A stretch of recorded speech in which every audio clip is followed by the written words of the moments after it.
Hello and a warm welcome to Federal special program Capital Beat. If you remember, Supreme Court came out with a landmark verdict on electoral bonds on 15th of February, and it had issued some directions to SBI that they have to share all the details of the electoral bonds, for example, the donors, the denominations, everything with the Election Commission of India by 6th of March.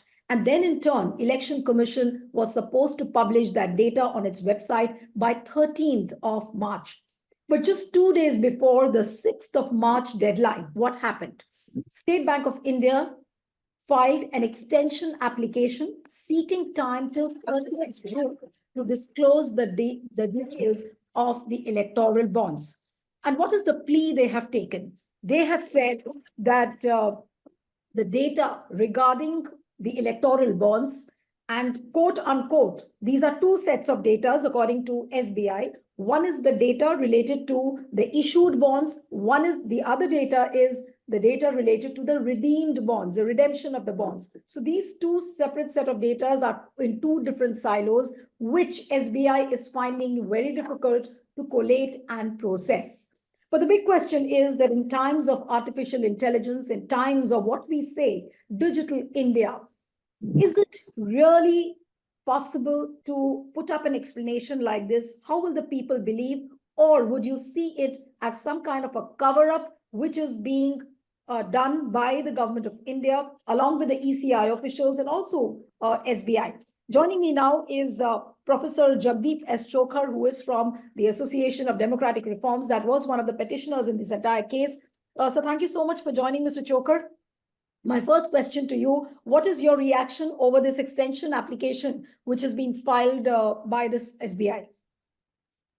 Well, I am not surprised by this application because right after the judgment on the 15th of February, right from the 16th, 17th of February, there was speculation in the media, in the mainstream media, that methods were being looked for to prevent or impede the implementation of the judgment.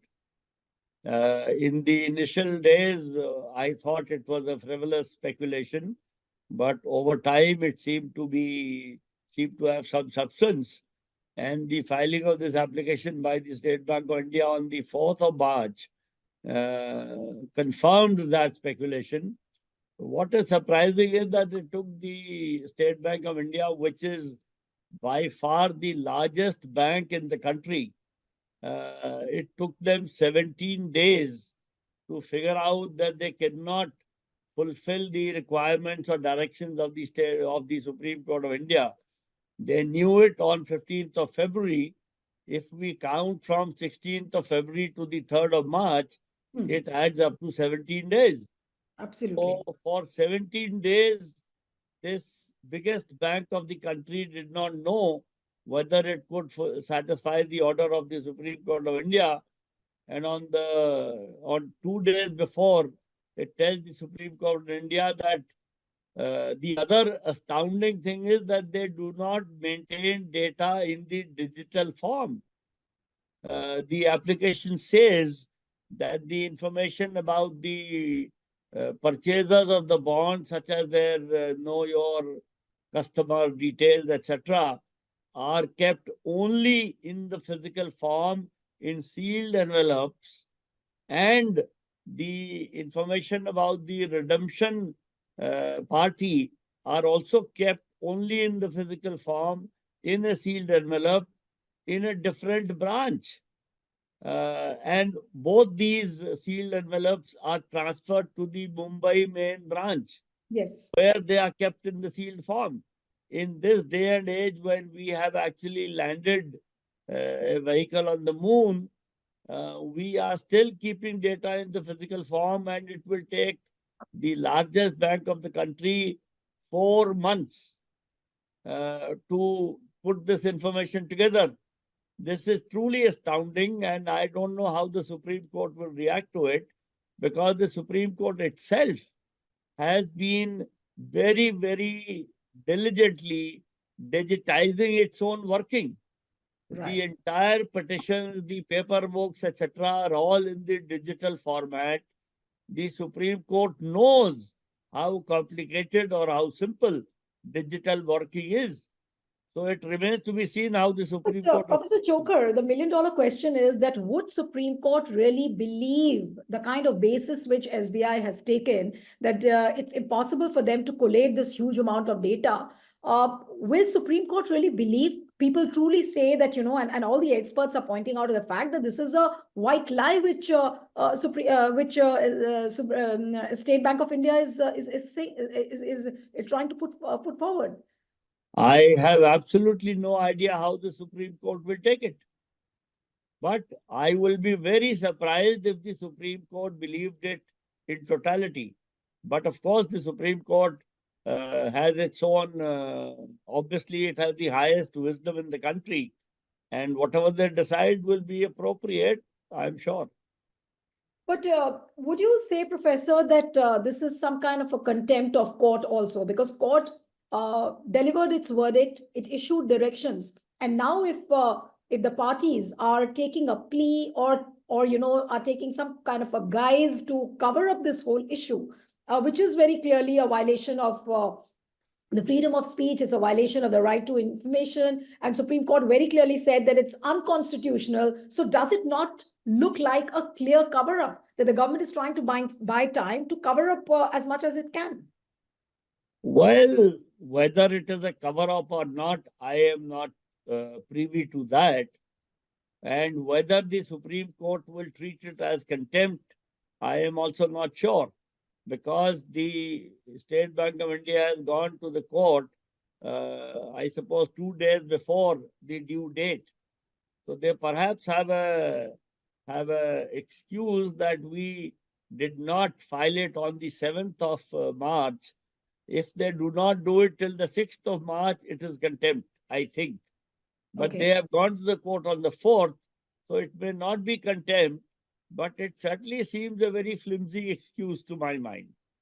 If it looks like a flimsy excuse, then does it not amount to a criminal conspiracy? Because many lawyers have pointed this out, that this amounts to a criminal conspiracy. The definition of criminal conspiracy and the requirements for criminal conspiracy are very different and very complex. I would not say it is a criminal conspiracy, but it seems to be, to my mind, an amateurish attempt to delay the implementation of the Supreme Court judgment. But do you feel that the government somewhere is intimidated after this verdict has come, given the fact that now they filed an extension application, and obviously SBI will not do it in its own individual capacity. The government must have issued directions to it. You see, that again is in the realm of speculation. SBI is an independent statutory institution. It is not a constitutional institution, but it is a statutory institution, and it has its own board, it has its own legal existence, and it is owned by the government of India, but it has an independent legal existence. Yes, what you are saying seems to be possible, that it would not have done this without the instructions from the government of India, but to prove that in the court of law is not going to be simple or easy. And therefore, I would only say that the State Bank of India seems to be making kind of an amateurish attempt, as I said earlier, to delay what I think is inevitable. But after the verdict came on 15th of February, people saw it as a ray of hope that at least there's some kind of a breakthrough where, the government has been leashed on the electoral bonds, which seemingly was so unconstitutional, and it encouraged a kind of a corrupt practice. But now, after this extension application, what is the hope left? Are we to assume that this continues now in a complete uncertainty, because we do not know as to how the Supreme Court will take it up tomorrow? After that, if SBI is given time, then how do the things shape up from here on then? I will not speculate on how things are going to happen in the future. But the fact is that the judgment was a very comprehensive and progressive and positive judgment. And all of us who are interested in making democracy as transparent as possible welcomed it. and we will work towards getting it implemented in the letter and spirit. The application of the SBI does not seem to be in that spirit, but we will see how the Supreme Court reacts.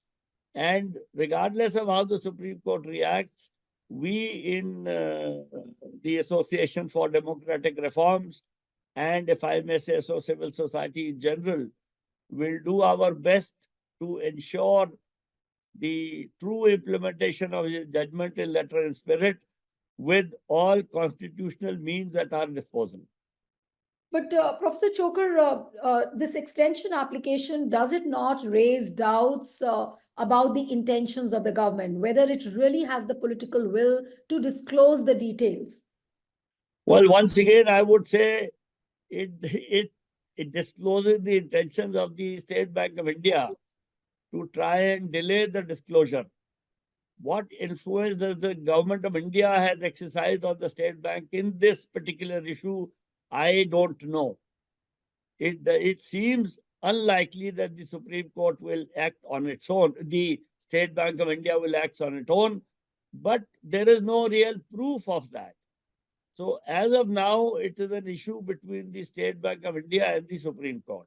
But sir, are you saying that at this point of time to raise the doubts on the government is actually inappropriate? In my opinion, there's no reason to raise that. One can speculate on that.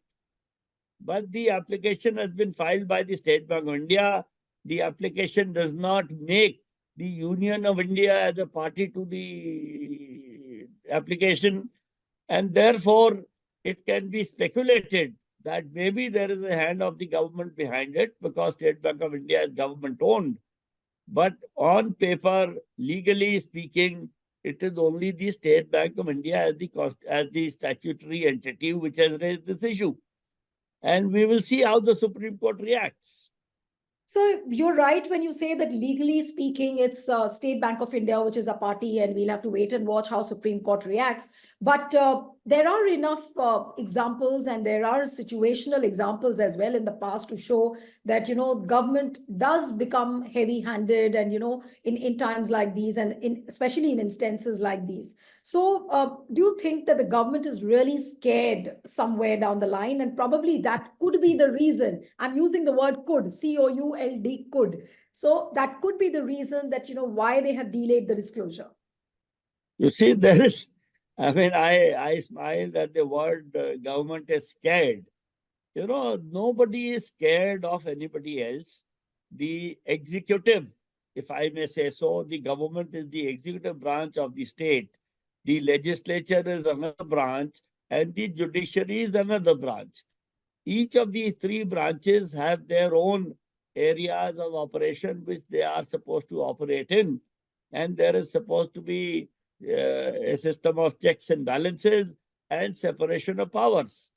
The government or the executive is very much within its power to do what it can. And the judiciary is also very much within its power to do what it can. And therefore, it will be seen, it is certainly a very interesting situation where the executive and the judiciary seem to be on different wavelengths, which is a very significant issue in the life of a republic. And we will see how it plays out. In the current situation, the Election Commission has done nothing. The Union of India has done nothing. It is the State Bank of India which has filed an application. So to extend that application to mean that the Election Commission and the Union of India are complicit with this application is a leap which I would not make. Okay. I will see how this application is adjudicated by the Supreme Court, and we will see how it plays out. It is not really very prudent to speculate on how this will happen because it is a very complex and a very delicate issue. But Professor Chhokar, some people also said that Supreme Court should have taken a suo moto on this kind of an extension application. Does it really qualify for a suo moto by the Supreme Court? what can the Supreme Court do suo moto? The application has been filed yesterday. I mean, what could the Supreme Court have done before that? How would the Supreme Court have known that the State Bank of India is planning to file an application? Well, the Supreme Court has many things to do. It doesn't, or it cannot go around trying to speculate or find out or investigate or snoop around as to what is which organization going to do. Supreme Court had given a decision which was categorical, which was unambiguous, which was a unanimous judgment of a constitutional five-bench constitutional bench, and Supreme Court had done its job. Now, if somebody whom the Supreme Court, quote unquote, directed to do something says that body is unable to do it, it is for the Supreme Court to decide whether that body is justified in saying so or it is not. All right. Thank you so much, Professor Chhokar. So, of course, the ball is in the Supreme Court's court, I would say. So we'll have to wait and watch as to what happens. Thank you so much, sir, for joining. And one appeal to the viewers who are watching this interview, subscribe to our channel, send us your feedback, and stay tuned to The Federal. Thank you.